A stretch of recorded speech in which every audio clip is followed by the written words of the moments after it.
So I just want to let you know about this toilet paper holder. I've had it for a year and a half and it's still stuck to the wall. It's really solid. It is not moving at all, which is so great. I am so happy about that. You have two ways of sticking it to the wall. You can either use the adhesive that it comes with, or you can drill it. I don't know about you, but whenever we do attach things like towel racks or toilet paper holders using a drill, that I always find that eventually the screws just come really loose and you've got to try to find different holes in the wall, and it's just the worst. So this adhesive way of attaching it is brilliant. When you attach it, make sure you attach it like this with this table part on top.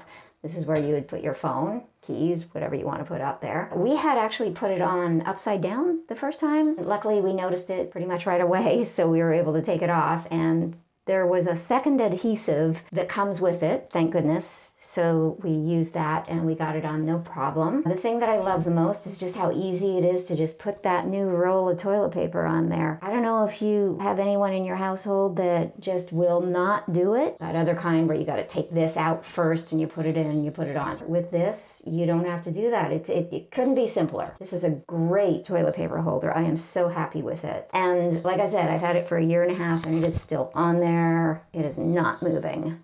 So it's just great. I love it. Thanks for watching. If you enjoy discovering hidden gems on Amazon and want to see more product reviews, subscribe to my channel and stay tuned for more amazing Amazon finds.